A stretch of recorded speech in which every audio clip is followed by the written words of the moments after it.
আমরা সবাই কম বেশি সাউথ আফ্রিকান প্লেয়ার টেম্বা বাভুমার ফ্যান। কিন্তু জানেন কি টেম্বা বাভুমার দেশ সাউথ আফ্রিকা তার স্বাধীনতা কিভাবে পেয়েছিল? আফ্রিকা, যার নাম শুনলে আমাদের চিন্তনে প্রথমেই আসে আদিম ঘন বনস্পতি রহস্য দিয়ে ঘেরা প্রাচীন অরণ্য। অন্যান্য মহাদেশ থেকে আদিম স্বতন্ত্র এই দেশ একসময় ছিল ঔপনিবেশিক শাসকদের হাতে লাঞ্ছিত, এবং এই দেশের স্বাধীনতা পাওয়ার জন্য লড়াই করতে হয়েছিল এবং পেরোতে হয়েছিল এক সুদীর্ঘ সংগ্রামের পথ। এবং এই পথের একজন লড়াকু সৈনিক ছিলেন নেলসন রলি হলাহলা ম্যান্ডেলা। আফ্রিকার প্রত্যন্ত একটি কুনু গ্রামে ঝোসা সম্প্রদায়ে তিনি জন্মগ্রহণ করেছিলেন এবং সেখান থেকে তিনি পৌঁছে গেলেন দেশের প্রথম জনগণ দ্বারা নির্বাচিত প্রধানমন্ত্রী হিসেবে। কাঁচা গোবরে লেপা মেঝের ঘর থেকে কিভাবে তিনি এই পথ অতিক্রম করেছিলেন তার গল্প অত্যন্ত বৈচিত্র্যময় এবং অনুপ্রেরণাদায়ক। আফ্রিকার আইকন নেলসন ম্যান্ডেলা জন্মেছিলেন 1918 সালে। তার জন্ম ও শৈশব কেটেছিল আফ্রিকার অত্যন্ত প্রত্যন্ত একটি গ্রামে। তার আদিবাসী বাবা গাডলা হেনরি ছিলেন থেম্বু জনগোষ্ঠীর রাজার গোত্রপ্রধান, এবং এই গোত্রপ্রধানের পদ তিনি পেয়েছিলেন উত্তরাধিকার এবং সাংস্কৃতিক সূত্রে। ম্যান্ডেলার বাবা খুব অল্প বয়সে মারা যান, তার ফলে তার পড়াশোনার খরচা চালানো তার মায়ের পক্ষে কষ্টকর হয়ে দাঁড়ায়, এবং তার মা চেয়েছিলেন তিনি যেন একজন বড় মানুষ হয়ে ওঠেন এবং শিক্ষিত সমাজে জায়গা পান। তার জন্য তিনি থেমুল্যান্ডের রাজা জনজিন তাবার কাছে নেলসন ম্যান্ডেলাকে পাঠিয়ে দেন পড়াশোনা করার জন্য। জনজিন তাবা ম্যান্ডেলাকে পোষ্যপুত্র হিসেবে গ্রহণ করে এবং তার লেখাপড়ার দায়িত্ব নিজের কাঁধে তুলে নেন। এই থেমুল্যান্ডের প্রাসাদে এসেই ম্যান্ডেলার জন্য স্বপ্ন রাজ্যের দরজা খুলে যায়। ছোট গ্রামের গণ্ডি পেরিয়ে ম্যান্ডেলা জনসমুদ্রে এসে দাঁড়ায়। জনজিন তাবা ম্যান্ডেলাকে স্কুল পেরিয়ে ফোর্ট ইয়ার বিশ্ববিদ্যালয়ে ভর্তি করে দেন এবং ফোর্ট ইয়ার বিশ্ববিদ্যালয়ে গিয়ে ম্যান্ডেলা ছাত্র রাজনীতিতে যোগ দেন। কিন্তু কিছুদিন পর ফোর্ট ইয়ারে তার নিজস্ব কিছু মতান্তরের কারণে তিনি বাড়িতে ফিরে আসেন, এবং বাড়িতে ফিরে আসলে ম্যান্ডেলার পালক পিতা তাকে জোড়াজুড়ি করেন বিয়ে করার জন্য। কিন্তু ম্যান্ডেলা ছিলেন অন্য ধাঁচের মানুষ, তিনি কোনোভাবেই একটা গণ্ডির মধ্যে আটকে থাকতে চাননি। সদ্য 18 পেরোনো ম্যান্ডেলা তাই পালক পিতার বাড়ি থেকে পালিয়ে চলে যান জোহান্সবার্গ শহরে, এবং এই জোহান্সবার্গ শহরে আসার পরে ম্যান্ডেলার আসল সংগ্রাম শুরু হয়, যা তাকে অচিরে পৌঁছে দেয় তার নির্দিষ্ট একটি লক্ষ্যে। ফোর্ট ইয়ার কলেজে ম্যান্ডেলা যে বিষয়গুলো নিয়ে পড়াশোনা করছিলেন তা ছিল নৃবিজ্ঞান, ইংলিশ এবং আফ্রিকান ল। এবং জোহান্সবার্গে আসার পর ম্যান্ডেলা তার ল এর পড়াশোনা চালানোর জন্য সব রকম চেষ্টা করতে থাকেন। সেখানে তিনি কয়লা খনির গার্ড হিসেবে তার উপার্জনের নতুন জীবন শুরু করেন। পালক পিতার ছত্রছায়া থেকে বেরিয়ে ম্যান্ডেলা শুরু করলেন তার স্বাধীন এবং একাকিত্বের জীবন, এবং সঙ্গে দারিদ্রতারও। ম্যান্ডেলা এখানে শুধুই নেলসন ম্যান্ডেলা, তার রলি হলাহলা নামটা এবার ধীরে ধীরে মুছে যেতে থাকলো। তখনকার দিনে আফ্রিকানরা ঔপনিবেশিক শাসকদের হাতে শাসিত হওয়ার জন্য তাদের দুটো নামে প্রচলন ছিল। একটি ছিল পশ্চিমা ধাঁচের নাম, আরেকটি ছিল তাদের আফ্রিকান সাংস্কৃতিক নাম। ঔপনিবেশিক শাসকরা ছিল শ্বেতাঙ্গ বা সাদা চামড়ার মানুষ, এবং তার ফলে সাদা চামড়ার মানুষরা কালো চামড়ার মানুষদের পশ্চাৎপদ, অশুভ এবং বর্বর বলে মনে করত। সাদা চামড়ার মানুষরা চাইতো না কোনোভাবেই যে কালো চামড়ার মানুষরা এগিয়ে যাক সমাজে, এবং তার জন্য তারা সর্বত্র চেষ্টা করতো। তারা চাই আফ্রিকানরা নিজেদের দেশেই ছিল পরাধীন। ট্রেনে উঠতে গেলে তাদের নেটিভ পাস সঙ্গে রাখতে হতো, বা এক জেলা থেকে অন্য জেলায় যেতে গেলেও তাদের সঙ্গে সব রকম বৈধ কাগজপত্র রাখতে হতো, এবং তারপরেও বৈধ কাগজপত্র থাকার পরেও পুলিশরা সব রকম হয়রানি তাদেরকে করতো এবং অকারণে জেলেও পাঠিয়ে দিত। কয়লা খনির শ্রমিকদের সঙ্গে কয়েদিদের মতো ব্যবহার করা হতো। তাদের যে পারিশ্রমিক দেওয়া হতো তাতে তাদের দুবেলাও ঠিকভাবে খাবার জুটত না। কিন্তু অন্যদিকে তাদেরই রক্ত জল করা পয়সায় ঔপনিবেশিক মালিক শ্রেণীরা নিজেদের পকেট ভরত এবং খুব তাড়াতাড়ি কোটিপতিও বনে যেত। পুঁজিবাদের এই অত্যাচারের প্রত্যক্ষদর্শী ম্যান্ডেলার চিন্তা ভাবনা ধীরে ধীরে পাল্টে যেতে থাকলো জোহান্সবার্গে এসে। জোহান্সবার্গে কিছুদিনের মধ্যেই তার আলাপ হলো সংগ্রামী নেতা ওয়াল্টার সিসুলুর সঙ্গে। ওয়াল্টার সিসুলুর ল ফার্মে খুব কম পারিশ্রমিকে ম্যান্ডেলা তার ল ডিগ্রির প্র্যাকটিস চালিয়ে যেতে থাকেন। এই সময় তাকে মুখোমুখি হতে হয়েছিল চরম দারিদ্রতার, কিন্তু আইনজীবী পাশ করার পর তার এই অবস্থা কিছুটা হলেও উন্নতি হয়েছিল। পালক পিতার বাড়ি থেকে পালিয়ে আসার জন্য ম্যান্ডেলার মধ্যে একটি অনুতাপ কাজ করত, এবং কিছুদিনের মধ্যেই তিনি তার পালক পিতার সঙ্গে দেখা করে সব সম্পর্ক ঠিক করে নেন। ম্যান্ডেলা তার জীবনে নতি না স্বীকার করার মনোভাব পেয়েছিলেন তার বাবার কাছ থেকে, এবং মানুষকে সাহায্য করার যে নীতি তিনি তা শিখেছিলেন তার মায়ের কাছ থেকে। এবং এর পাশাপাশি তার পালক পিতা এবং পালক মায়ের ভালোবাসাও তার জীবনে একটি গুরুত্বপূর্ণ ভূমিকা রেখেছিল। পালক পিতা ছিল থেম্বু জনগোষ্ঠীর রাজা, কিন্তু তার পুরোপুরি সার্বভৌমত্ব ছিল না, কারণ তখনকার দিনে শাসন পুরোপুরি নিয়ন্ত্রিত ছিল শ্বেতাঙ্গ শাসকদের হাতে। কিন্তু এর পরেও তিনি দেখেছিলেন তার পালক পিতা জনজিন তাবাকে শ্বেতাঙ্গ ও কৃষ্ণাঙ্গ উভয়ই সম্মান দিচ্ছে, এবং সেই সময় তিনি উপলব্ধি করেছিলেন যে মানুষের জীবনের সাফল্যের মূল চাবিকাঠি হলো নেতৃত্ব। নানা প্রতিকূলতার মধ্যে দিয়েও ম্যান্ডেলা তার আইনজীবী হওয়ার স্বপ্নকে পূরণ করতে পেরেছিলেন। কিন্তু 1940-এর দশকে কৃষ্ণাঙ্গ মানুষদের পক্ষে নিজেদের সফল কোনো স্বাধীন ব্যবসা চালানো ছিল একটি কষ্টসাধ্য ব্যাপার। কোর্টে কেস লড়তে গেলেও ম্যান্ডেলাকে পোহাতে হতো নানান ঝামেলা। এক তো তিনি ছিলেন কৃষ্ণাঙ্গ উকিল, আর অন্যদিকে জজ থেকে সাক্ষী সবাই ছিল শ্বেতাঙ্গ। কালো চামড়ার আইনজীবী হওয়ার জন্য তাকে কেউ ঠিকভাবে সম্মান দিত না। কিন্তু ম্যান্ডেলা সমস্ত কিছু উপেক্ষা করে তার দৃঢ় সিদ্ধান্তে অটল থাকতো এবং তিনি কালো মানুষদের পক্ষে কেস লড়ে যেতেন দিনের পর দিন। আইনজীবী হওয়ার পর ম্যান্ডেলা উপলব্ধি করেছিলেন যে শ্বেতাঙ্গরা দীর্ঘদিন ধরে তাদের ষড়যন্ত্রের ফলে কালো মানুষদের নিজেদের মধ্যেও বিভাজন তৈরি করে রেখেছেন। তারা একই জাতির অভিন্ন মানুষ হওয়ার পরেও তাদের ভাষা ছিল ভিন্ন এবং তারা জানতোই না আসলে কিভাবে তারা তাদের স্বাধীনতা ফিরে পেতে পারে বা তারা তাদের অধিকার সম্পর্কেই তারা সচেতন ছিল না। ইতিমধ্যে 1942 সালে ডিস্টেন্সে ম্যান্ডেলা ফোর্ট হেয়ার থেকে তার গ্র্যাজুয়েশন ডিগ্রি শেষ করেন। কিন্তু ততদিনে ম্যান্ডেলার চিন্তাভাবনার আমূল পরিবর্তন ঘটেছে। তিনি উপলব্ধি করেছিলেন যে এখন কৃষ্ণাঙ্গ মানুষদের পক্ষে সবচেয়ে বেশি জরুরি মৌখিক শিক্ষা। 1944 সালে ম্যান্ডেলা একটি বড় পদক্ষেপ নেন তার জীবনে। তিনি আফ্রিকান ন্যাশনাল কংগ্রেস পার্টিতে যোগদান করেন। আফ্রিকান ন্যাশনাল কংগ্রেস বা এএনসি তখনকার দিনে আফ্রিকায় ছিল স্বাধীনতা সংগ্রামী একটি সংগঠন। আফ্রিকান ন্যাশনাল কংগ্রেস বা এএনসি তে যোগদান করার পর ম্যান্ডেলা বহু সহকর্মী বা সহযোদ্ধাদের সঙ্গ পেলেন এবং তারা প্রত্যেকে নিজেদের বিলাসিতার জীবন ছেড়ে আফ্রিকার স্বাধীনতার জন্য লড়াই করছিলেন। তখন আফ্রিকা একটি কালো চামড়া শিশু জন্ম থেকেই রাজনীতির সঙ্গে জড়িয়ে পড়তো এবং বৈষম্যের শিকার হতো। একজন কালো চামড়ার আফ্রিকানকে সংখ্যালঘুর আওতায় ফেলে দেওয়া হতো এবং তার কাছ থেকে সমস্ত অধিকার কেড়ে নেওয়া হতো। কিন্তু দেশটা আসলে তারই। ম্যান্ডেলা এই সমস্ত পরাধীনতার শৃঙ্খল ছেড়ে বেরিয়ে আসতে চেয়েছিলেন এবং এই পরাধীনতা থেকে বেরোনোর তার কাছে একটাই রাস্তা খোলা ছিল, সেটা ছিল সংগ্রাম। সংগ্রাম ছাড়া তাদের কাছে আর কোনো রাস্তাই খোলা ছিল না। এই সংগ্রামের আঁচ পড়েছে তার ব্যক্তিগত জীবনেও। মা ও বোনদের নিজের কাছে কোনোদিন এনে রাখতে পারেননি। রাজনৈতিক কর্মকাণ্ডের জন্য বারবার জেলে যেতে হয়েছে। জেলে থাকাকালীন মায়ের মৃত্যুতে তার শেষকৃত্যে উপস্থিত থাকতে পারেননি। প্রথম স্ত্রী ইভেলিন ও সন্তানদের ঠিকভাবে সময় দিতে পারেনি। এক সময় প্রথম স্ত্রী ইভেলিনের সঙ্গে তার বিচ্ছেদ ঘটে যায়।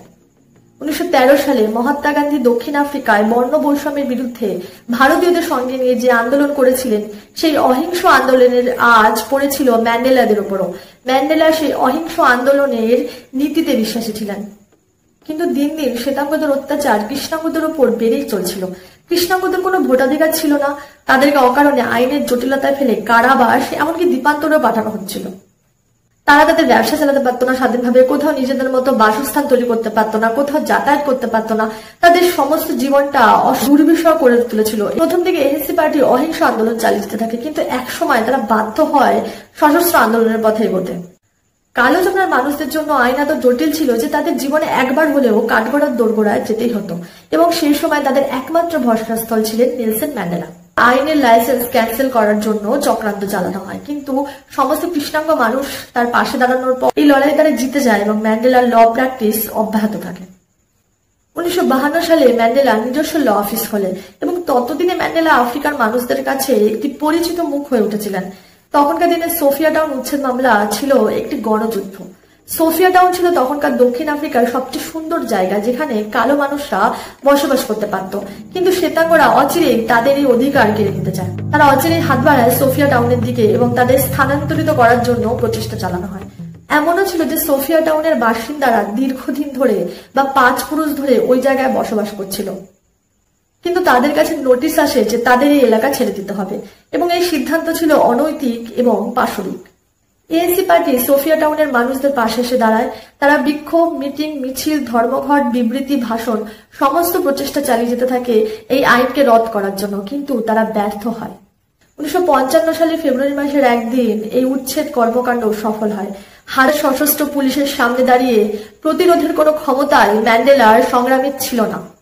এক এক করে মানুষকে ট্রাকে তোলা হয় এবং তাদেরকে ভরে ভরে পাঠিয়ে দেওয়া হয় অন্য এক জায়গায়। আফ্রিকার কালো মানুষরা প্রথম থেকেই ছিল ভীত এবং হতাশ, কিন্তু তারা এএনসি পার্টির ওপর কিছুটা হলেও ভরসা রাখতে পেরেছিল। কিন্তু এই সোফিয়া টাউন উচ্ছেদের পর তাদের ভরসা পুরোপুরি হারিয়ে যায়। এত বছর ধরে কালো আফ্রিকান মানুষরা এবং এএনসি পার্টি এমন কোনো কাজ ছিল না যেটা তারা করেনি অহিংসভাবে। তারা কিন্তু শ্বেতাঙ্গ শাসকদের মন কোনো কিছুতেই টলানো যায়নি। প্রত্যেকবার তাদের এই অহিংস আন্দোলন ব্যর্থ হয়েছিল বুলেটের গুলিতে এবং বুটের পিছনে। এবং এই সোফিয়া টাউন উচ্ছেদের ঘটনার পর থেকে আফ্রিকার আন্দোলনের ইতিহাস ঘুরে যাচ্ছিল অন্যদিকে। এএনসি পার্টি ঠিক করলো যে এবার তারা সশস্ত্র আন্দোলন শুরু করবে। মুখে বলা যতটা সহজ, কাজে করে দেখানো ততটা না হলেও তারা তাদের পরিকল্পনা সেট করতে থাকে। এএনসি দল একটি শাখা গঠন করে যার নাম হয় এমকে, এবং ওই এমকে শাখার একমাত্র টার্গেট ছিল সরকারকে টলানো অস্ত্র হাতে নিয়ে। এই উত্তাল সময় ম্যান্ডেলা দ্বিতীয় বিবাহ করলেন উইনিফ্রেডকে। উইনিফ্রেড ছিলেন একজন অসাধারণ মহিলা। তিনি ম্যান্ডেলাকে সব রকম ভাবে স্বাধীনতা যুদ্ধে সাহায্য করেছিলেন। আফ্রিকার নারী স্বাধীনতা সংগ্রামী দলকেও উইনিফ্রেড সর্বতোভাবে সাহায্য করতেন এবং তিনি সেই দলের একজন সদস্য ছিলেন। বিপ্লবী স্বামীর পাশে দাঁড়ানোর জন্য তাকে কিন্তু নানা সমস্যার মুখোমুখি হতে হয়েছিল, কিন্তু তাও তিনি দমে যাননি। জীবনের অনেকটা সময় তিনি ম্যান্ডেলার হাত ধরেছিলেন শক্তভাবে। এরপর আফ্রিকার হাওয়া বদলে যেতে শুরু করে। এমকে দল তাদের সশস্ত্র আন্দোলন শুরু করে। তাদের লক্ষ্য প্রাণহানি করা ছিল না, তাই তারা টেলিফোন বুথ, সরকারি অফিস, পুলিশ থানা ইত্যাদি জায়গায় বোমা ফেলতে শুরু করে। প্রচুর শ্বেতাঙ্গ শাসক এই সময় ভয় পেয়ে ঘরবাড়ি ছেড়ে নিজেদের দেশে ফিরে যায়। দক্ষিণ আফ্রিকা চলে যায় সামরিক শাসনের হাতে। ম্যান্ডেলাকে নিষিদ্ধ ঘোষণা করা হয়। ম্যান্ডেলা দিনের বেলা আত্মগোপন করতেন এবং রাতে ঝাঁপিয়ে পড়তেন দলের কাজে। গেরিলা যুদ্ধ, নাশকতা, সন্ত্রাস, সরাসরি বিদ্রোহ সমস্ত কিছু চলতে থাকে স্বাধীনতার স্বার্থে। বৈপ্লবিক কর্মকাণ্ডে শুধু শ্বেতাঙ্গ শাসকরা ভয় পান এমন নয়, এমকে দলের বহু সদস্য নিহত হন। আফ্রিকার কালো মানুষদের নতুন করে ঘুম ভাঙে। তারা বুঝতে পারে যে এএনসি পার্টি এখন আর চুপচাপ বসে থাকবে না। তারা নিজেদের প্রাণও যেমন দিতে পারে স্বাধীনতার জন্য, তেমন প্রাণও নিতে পারে। তারা আবার এএনসি পার্টির উপর বিশ্বাস করতে শুরু করে। এই বিশ্বাস ম্যান্ডেলা এবং তার সহযোদ্ধাদের আরো বেশি করে উদ্বুদ্ধ করে। ম্যান্ডেলার এর মধ্যে 4-5 বার জেলে যাওয়া হয়ে গেছে এবং সেখানে 4-5 মাসের কারাবাস কাটিয়ে ফিরে আসা হয়ে গেছে। ম্যান্ডেলার পরিচয় তখন শুধু একজন আইনজীবী বা একজন নেতাতে আটকে নেই। তিনি তখন সারা আফ্রিকার একজন পরিচিত মুখ। সমগ্র আফ্রিকার কাছে তখন ম্যান্ডেলা এএনসি দলের একনিষ্ঠ কর্মী, একজন সুযোগ্য নেতা এবং সাধারণ কালো আফ্রিকান মানুষদের কাছে একজন ভরসাযোগ্য আইনজীবী। তিনি আর তার ছোট্ট কোনো গ্রামে সরল রাখাল বালকটি নেই, যে ঝর্ণা জলে ঝাঁপিয়ে পড়তো, হাতির পিঠে চড়ে বেড়াতো এবং জঙ্গল দাপিয়ে বেড়াতো, ভাই বোনদের সঙ্গে এক কুড়ে ঘরে গা ঘেঁষাঘেঁষি করে ঘুমতো এবং পড়তে যেত পাহাড়ের গায়ে এক দেয়ালের ছোট স্কুল ঘরে। ম্যান্ডেলা তখন বিশ্বের এক প্রান্ত থেকে অন্য প্রান্তে ছুটে চলেছে, বৈঠক করছে বিভিন্ন নেতা মন্ত্রীদের সঙ্গে। কিভাবে নিজের দেশ এবং কালো চামড়ার মানুষদের পরাধীনতার শৃঙ্খল ছিঁড়ে বের করা যায়, সেটাই তার জীবনের একমাত্র চিন্তা ভাবনা। তার চোখ এখন বাজ পাখি, লক্ষ্য স্বাধীনতা। শ্বেতাঙ্গ সরকার চীনের জোকের মতো ম্যান্ডেলার পেছনে গোয়েন্দা লাগিয়ে দেয় এবং 1962 সালে তাদের সমস্ত ষড়যন্ত্র সফল হয়। ম্যান্ডেলা বন্দী হন তাদের হাতে এবং তার অপরাধ প্রমাণ হওয়ার পর তাকে 5 বছরের কারাদণ্ড দেওয়া হয়। কিন্তু মাত্র 9 মাস কারাবাসের পরে তার বিরুদ্ধে নতুন করে চার্জশিট শুরু হয়। আসলে শ্বেতাঙ্গ সরকার বুঝে গিয়েছিল যে ম্যান্ডেলা যদি বাইরে থাকে তাহলে তাদের দিন ঘনিয়ে আসছে।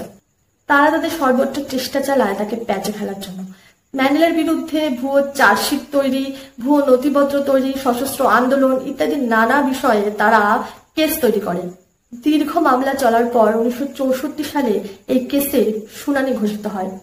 মামলা চলাকালীন ম্যান্ডেলার পক্ষে বিপক্ষে বহু সাক্ষী দাঁড়ায় এবং বহু লড়াইয়ের পর ম্যান্ডেলার যাবজ্জীবন কারাদণ্ডের সাজা ঘোষিত হয়। ম্যান্ডেলাকে ছাড়ানোর জন্য ফ্রি ম্যান্ডেলা কমিটি গঠন হয়, কিন্তু শ্বেতাঙ্গ সরকারের এতটাই ক্ষমতা ছিল যে সবকিছুই ব্যর্থ হয়ে যায়। আসলে কালো চামড়ার মানুষদের এখনো কিছুদিন অপেক্ষা করতে হবে তাদের চূড়ান্ত স্বাধীনতার দিনটি ফিরে পাওয়ার জন্য। ম্যান্ডেলা ভেবেছিল তার হয়তো মৃত্যুদণ্ড হবে, কিন্তু তা হলো না। তিনি বেঁচে গেলেন এবং এটা খুব প্রয়োজন ছিল। রোবেন দ্বীপ সেই সময় দক্ষিণ আফ্রিকার কুখ্যাত জেল ছিল, যেখানে সংগ্রামী বিপ্লবীদের কারাবাসের জন্য পাঠিয়ে দেওয়া হতো। বিপ্লবীকে দমিয়ে রাখা গেলেও বিপ্লবকে কিন্তু কখনোই দমানো যায় না। ম্যান্ডেলা জেলে বসেও তার বৈপ্লবিক কর্মকাণ্ড চালিয়ে যেতে থাকে নতুন ভাবে। ম্যান্ডেলা কিন্তু চাইলেই পালাতে পারতেন জেল থেকে, কারণ তার চেনা জানা লোকের অভাব ছিল না, কিন্তু তিনি তা করেননি। কারণ সরকার চাইতো কোনো বিপ্লবী জেল থেকে পালিয়ে যাক এবং এতে তাদের সুবিধাই হতো বিপ্লবী এবং বিপ্লবের নামে কুৎসা রটাতে।